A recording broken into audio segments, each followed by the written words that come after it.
financiamento, o nosso currículo vai ficando lá embaixo e aí isso vira moeda de poder em todas as negociações, inclusive de espaço aqui dentro.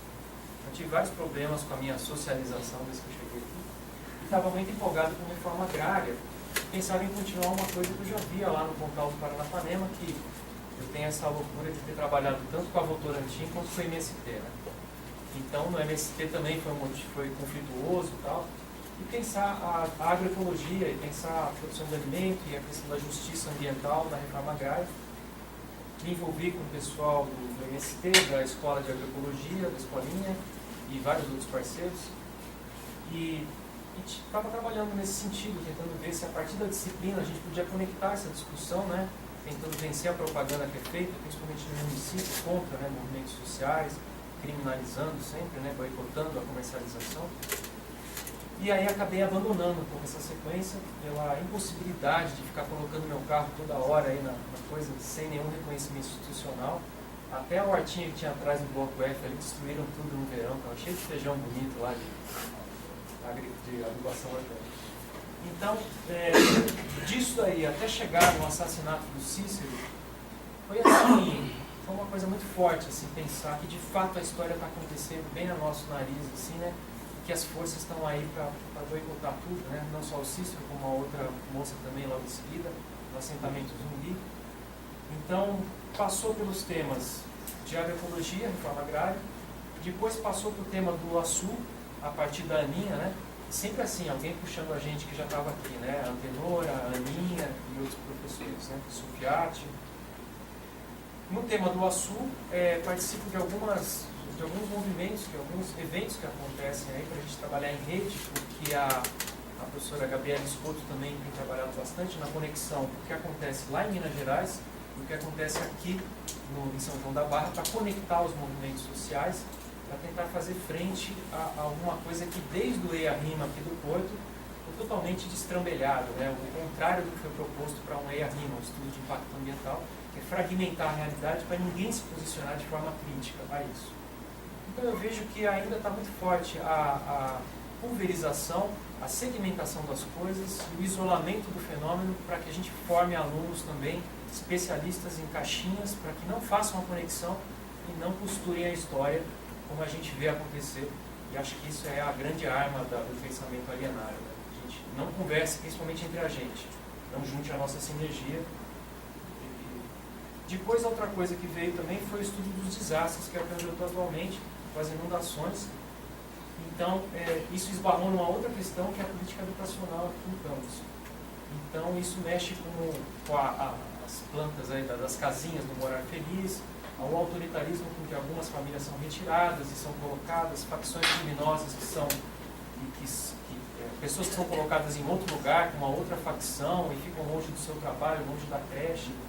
Então, atualmente, eu estou tentando trabalhar esse assunto, que, para mim, todos esses exemplos, eles fazem uma provocação para mim, de que eu preciso ir ao mundo a todo instante para ver o que acontece no campus e região, para que as minhas aulas possam trazer um pouco do mundo e desconstruir isso com os alunos, para que eu possa aprender, que é alguma coisa muito difícil para mim, uma participação política municipal. Já participei do conselho aqui de meio ambiente, foi um fracasso, eu odiei o conselho. Agora estou no outro conselho, no Morro da Itaoca, também estou achando péssima a fragmentação que foi feita. As organizações de sociedade civil não conseguem ver o que está acontecendo na política ambiental geral. Então, eu acho que tem se traduzido nessas tentativas assim, muito fracas, né? E eu fiquei muito avesso também a participar da política municipal e tal. Então, eu acho que eu preciso retomar esse tipo de ação e carregar mais alunos, colaboradores juntos e comunicar melhor com isso. Isso, para mim, seria um exemplo de praxis que estivesse mais conectado com a minha ação como professor. Não sei se eu me explico.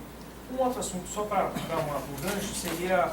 Eu estou trabalhando com a questão da geografia, mapeamento participativo, chamada de geografia social.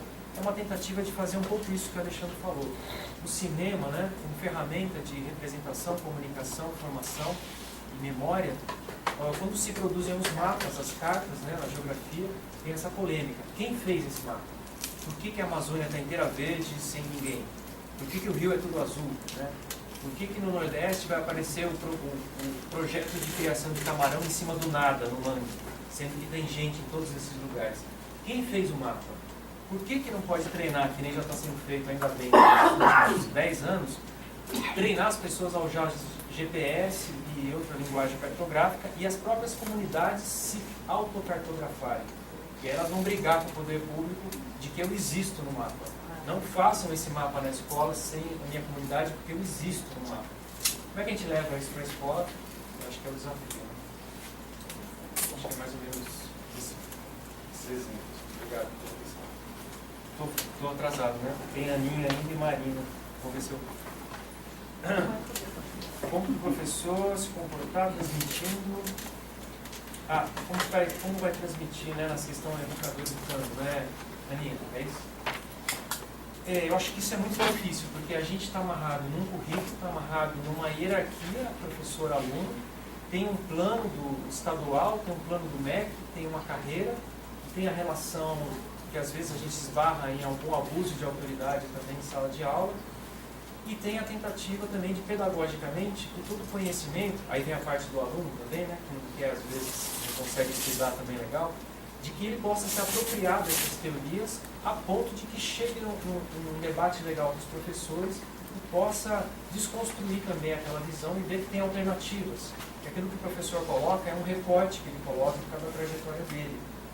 Então eu tenho tentado o máximo possível colocar alguns conhecimentos para os alunos e falar, eu estou assumindo que o meu pressuposto é esse, que a minha ontologia é essa. Eu acho que já é um começo para não chegar em sala de aula e falar, vou falar para vocês qual é a verdade. Os outros autores são todos, né, não valem a pena, os outros professores que não trabalham como eu, como estão no jogo. Então acho que assumindo que é um olhar, que é uma edição, recorte, que a dimensão tem que ser explicitada. Qual é a ontologia, qual é a epistemologia, qual é a metodologia em termos de pragmática para produzir conhecimento, eu acho que já sinaliza que isso é uma construção humana. Foi feita, pode ser desconstruída, e com certeza vai ser desconstruída daqui a 20, 30 anos. Muitas dessas teorias que a gente trabalha hoje vão ser adultas, porque o mundo muda e a teoria precisa mudar. Então, acho que fortalecer o aluno nessa construção seria o ideal. E na licenciatura, eu acho que com mais ênfase, que a gente precisa ajudar a formar um professor, como a gente também foi assim, para que ele possa formar outras pessoas. Então, que a gente tentasse eticamente se encontrar com essas pessoas para ver o mundo dos alunos, para que já isso seja a mensagem de formação para os professores sendo formados, que vão trabalhar eticamente, outras pessoas em formação também em qualquer espaço. Isso dá uma confusão danada em educação ambiental, porque todo mundo quer trabalhar reciclagem, lixo e água, e eu falo, não é só o tema ambiental, é a relação com o encontro com o outro do mundo, né?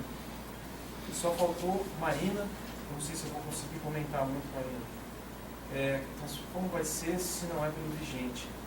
Não sei se você está querendo dizer em relação às brechas que a gente tem que buscar. Posso dar?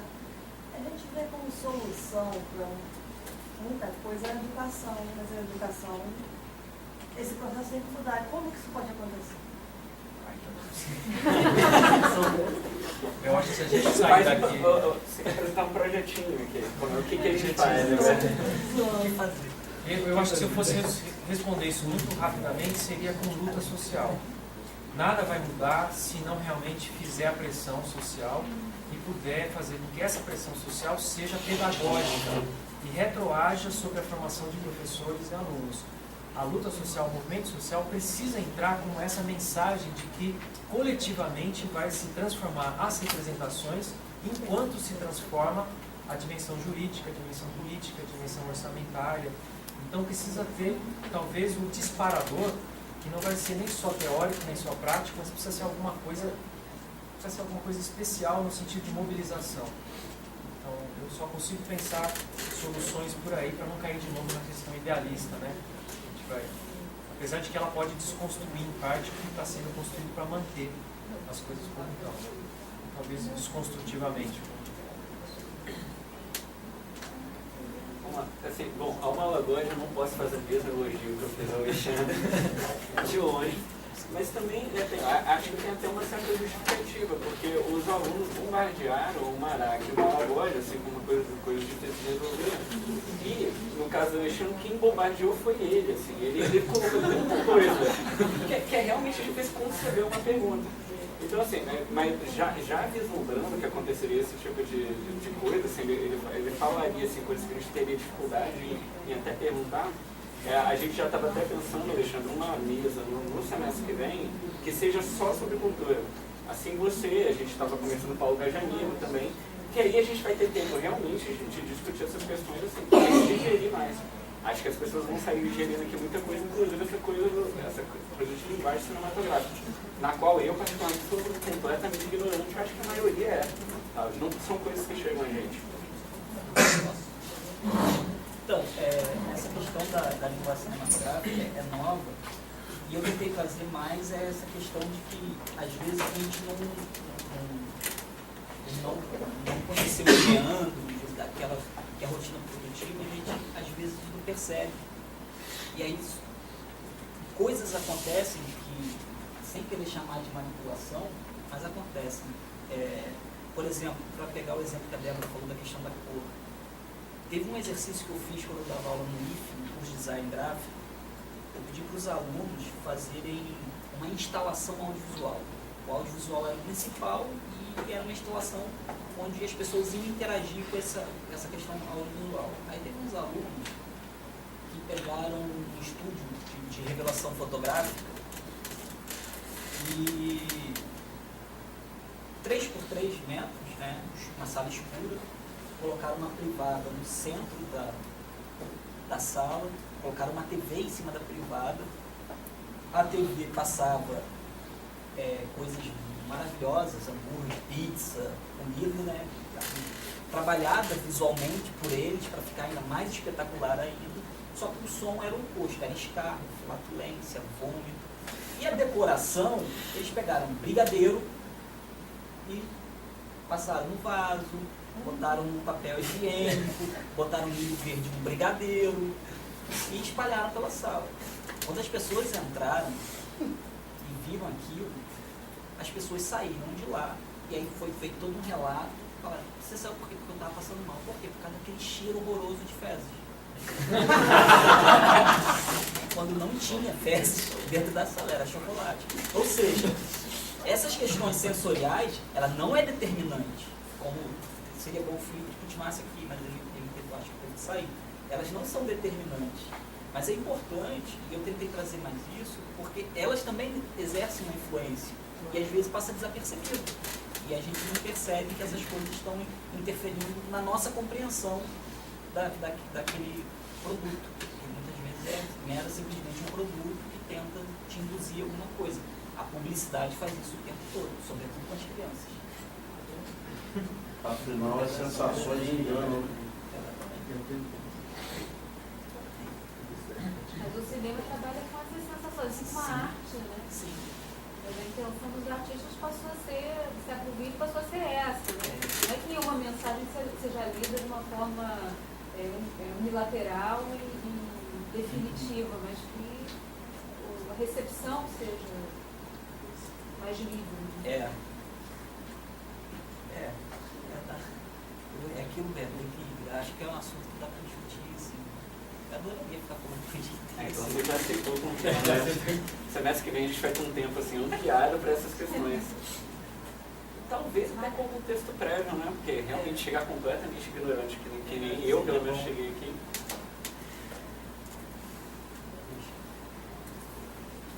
Então, eu estou aqui pensando o tempo todo que o legal das... Eu já tinha pensado isso antes, quando era um outro professor debatendo, a gente estava entendendo. É de pegar o sujeito meio do contrapé, né? Porque você está meio preparado e dá uma resposta mais, sei lá, revela um pouco como o caminho que está traçando sem estar acabado. Eu vou tentar ser curto em todas elas, vou conseguir ser curto, não sei se é o suficiente, mas tentando dar conta de todas, assim. Porque eu vi um jeito no caminho que dá.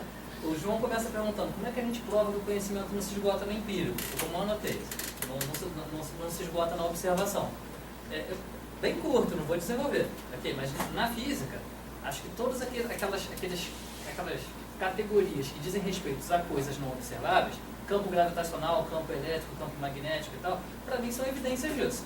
Tipo, quem parte de outra filosofia e tal, teria uma resposta e tal, não caberia discutir aqui, mas para mim são evidências disso. E o caso que para mim é mais emblemático é na ciência social.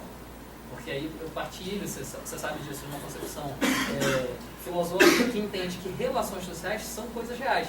Só que a realidade das relações sociais não é uma realidade material. A relação professor-aluno, ela existe, ela é objetiva, e ela tem poder causal sobre o comportamento, seja do professor, seja do aluno. A gente está se comportando aqui de um modo que é previsto e tal, pela relação social que a gente está colocado. Essa relação social, ela existe e tem poder causal, só que ela também não é, enfim, física, material. A existência dela é uma existência abstrata. Acho que é por isso que o Marx fala daquele negócio que se desmancha no ar. Aí, quando a gente fala, o exemplo que eu gosto é do namoro. O namoro é uma relação que tem uma história, que tem implicações sobre o modo de se comportar de cada um. As pessoas se comportam de acordo com o que a relação determina. Tem coisas que não são possíveis nem de serem ditas. Aí, teria que cair para outro cenário. Vejo, numa concepção positivista, as relações sociais não podem ser entendidas, assim, porque o que é empírico em sociedade são só os indivíduos. A sociedade mesmo, a estrutura social, o mercado, o Estado, o Exército, a relação professor-aluno, a escola não é o prédio, vocês sabem, nem a UF é o prédio. A UF a gente não vê. A gente vê o prédio da UF, é diferente, enfim. Pulando para a terceira pergunta, depois eu volto para a segunda. Você fala de erro na teoria e fracasso na prática, mas também, o Mário disse isso, ele está certo. Mas ele também diz uma outra coisa, e eu lembro pessoalmente, não lembro se ele escreveu, que toda teoria captura alguma coisa certa da realidade. Vou pegar pensei numa bem absurda. Aristóteles define o escravo não como um ser humano, define o escravo como ferramenta que fala. Aristóteles, pensador do Porte de Aristóteles. Ué, é ridículo e tal, mas aquilo ali capturava alguma característica objetiva das relações sociais daquele tempo. Existia uma dimensão de verdade. Penso que, analogamente, hoje se afirma que o ser humano é, por natureza, egoísta, autocentrado, maximizador de utilidade e tal, e que sempre vai passar a perna no outro. Dizer que é por natureza, não dá para explorar todo argumento agora. Dizer que é por natureza está errado. Enfim, a sociedade muda, o ser humano muda. Mas olha a nossa volta. Vai no mercado, vê a dinâmica que é de concurso público. Quando um amigo não conta para outro amigo de um concurso público, ele está se comportando ali de um modo que ratifica esse tipo de posição. Isso acontece, a gente sabe disso no cotidiano. Isso então, assim, a teoria equivocada de que o ser humano é isso que ele é, ela ainda assim é uma teoria que tem uma dimensão verdadeira. Aí você falou dos partidos. Eu acho que o PT, quando a gente olha o PT, o PT acabou de ganhar agora o 4º mandato. Certo? Seguido. Não tem fracasso, pelo menos não no projeto deles. Então, você falou, erro na teoria, fracasso na prática. Eles não tiveram fracasso na prática. Então, eles estão com alguma coisa acertada. Eles têm conhecimento objetivo sobre como se reeleger, como levar o governo adiante. Mas a questão toda teoria é verdadeira em alguma instância. O que ele está querendo fazer? Para a prática do PT, eles têm conhecimento adequado e tal para realizar aquilo ali. Eu acho que o que importa estamos no congresso marxista. A preocupação marxista, tradicional do marxismo, é com a emancipação humana, com esse objetivo. Para esse objetivo, certamente as concepções do PT não dizem respeito. O PT está apostando na consolidação do capitalismo. Aí é outra história. Aí eu posso dizer para você que o PT poderia, e aí teria que ver quem do PT, porque é multifacetado e tal, mas aí seria possível a gente identificar num conjunto de autores do PT e tudo mais alguma concepção equivocada sobre a dinâmica capitalista, sobre a potencialidade do capitalismo de emancipação, e aí dizer, os caras não entendem, não compreendem o que é necessário para a emancipação, e aí vão fracassar na emancipação, mas esse não é o objetivo imediato deles. O PSOL é um partido de partidos. Lá dentro tem vários partidos. E eu não conheço muitos, nem sei os nomes das correntes internas do PSOL direito. Então teria que discutir, fico meio sem como dar resposta para isso.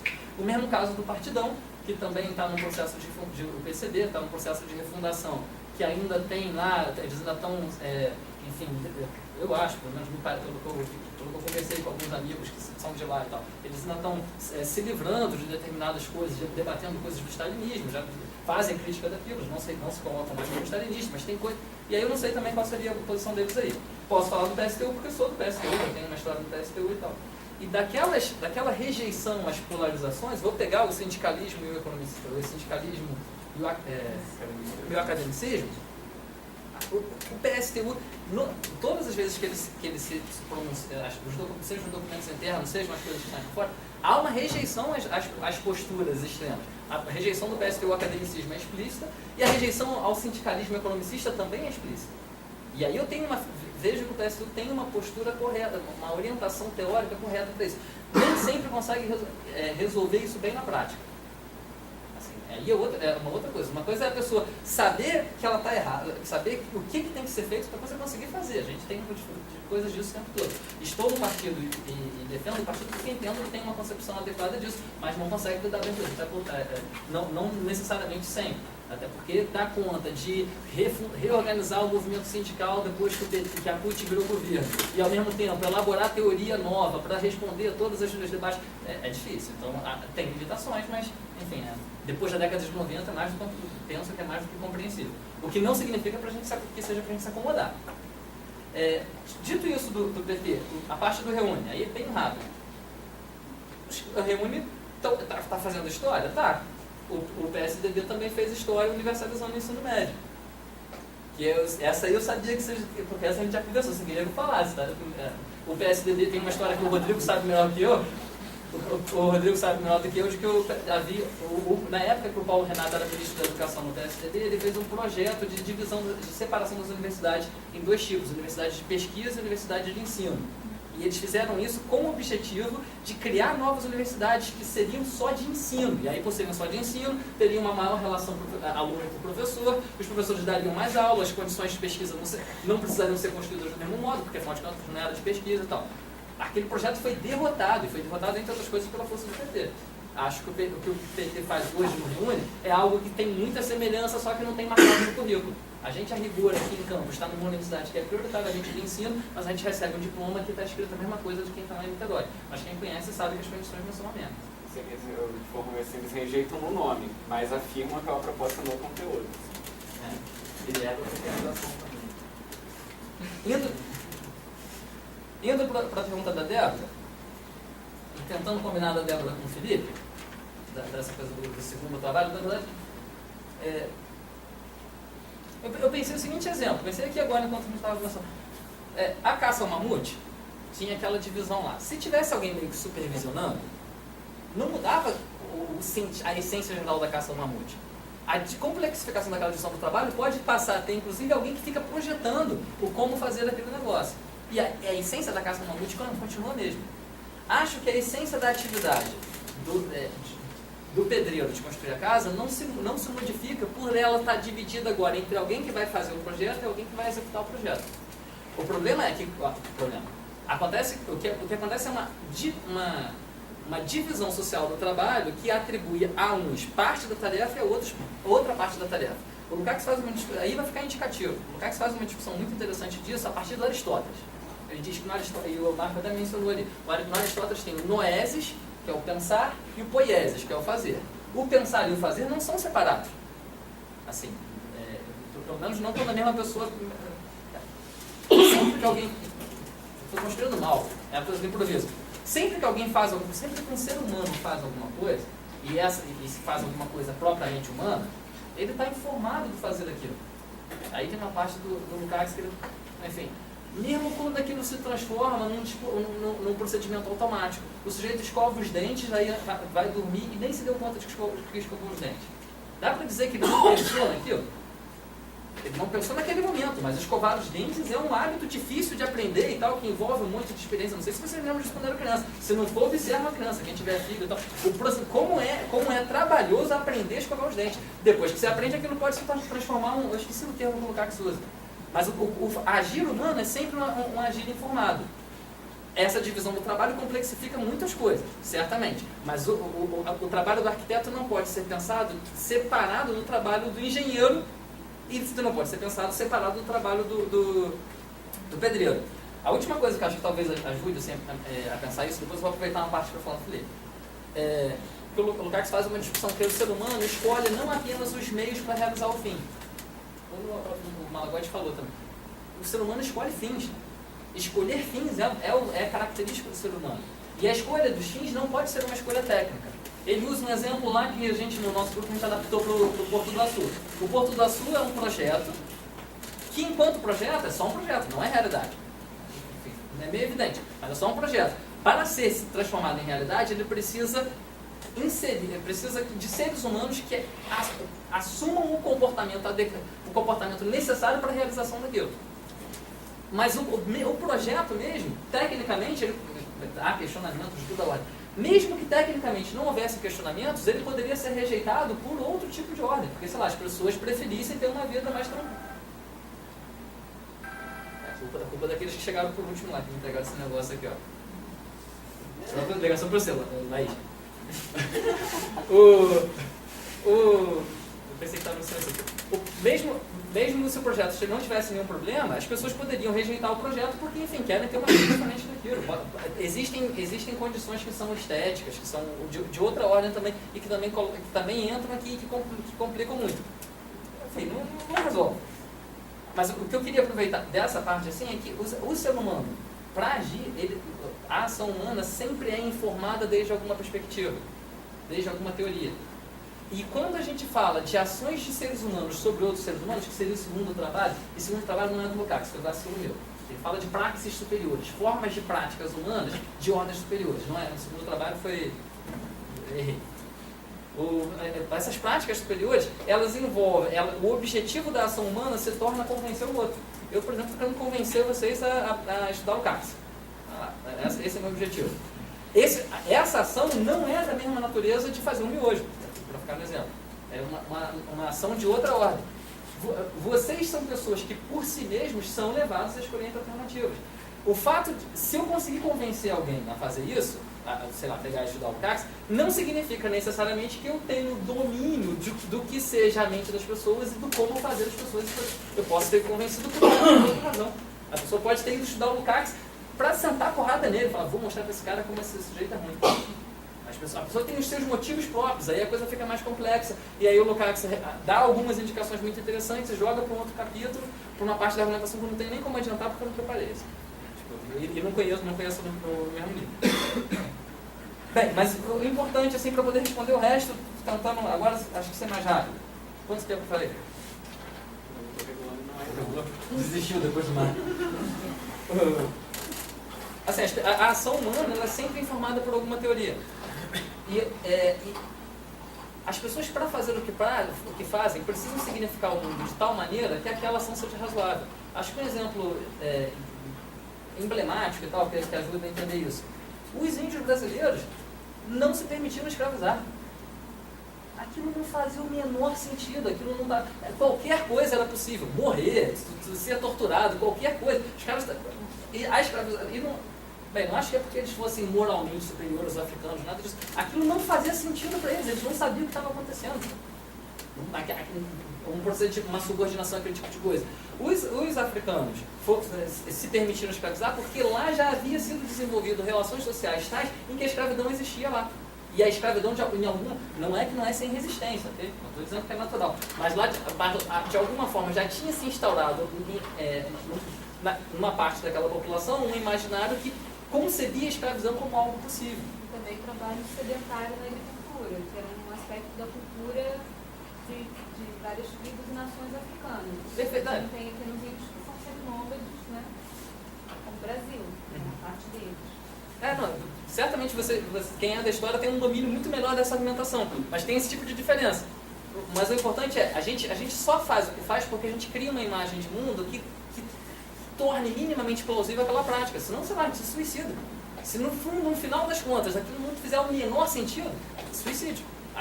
Acho que a crise de depressões que existe no mundo atual, e inclusive com muita alta taxa de suicídio, significa muita gente não vendo sentido nas suas práticas. Mas a maioria das pessoas, de algum modo, significam as suas práticas, conferem algum sentido àquilo e vivem. E no mundo de relações comerciais, essa significação de mundo tem que ser uma significação de mundo. Ela, no geral, tende a ser uma significação de mundo, de que o ser humano é, sim, egoísta, cada um age por si, dane-se o outro, porque nas relações comerciais ninguém quer saber do outro. Né? Ninguém está interessado no garçom quando pega uma cerveja. Dane-se o garçom é só meio de satisfação da nossa própria necessidade. Bem, como é que a gente tenta? Aí tentamos juntar Marina e Alva. Sei lá, a Alva foi mais para o Marco, mas como é que a gente tenta mudar isso? É uma disputa de significação de mundo. que vale tudo. Assim, é uma disputa de significação de mundo. É tentar criar uma significação de mundo no qual essas práticas não façam sentido. E tentar convencer as pessoas a não se suicidarem, é verdade? E aí o que pode ser feito? Quem é do cinema, que faça cinema. Temos aqui. Quem for do teatro, que consiga significar isso no teatro. Quem for da educação, na formação, enfim, a gente faz o que for possível. Se a gente conseguir criar, consolidar uma imagem de mundo, uma ontologia, que mostre que esse mundo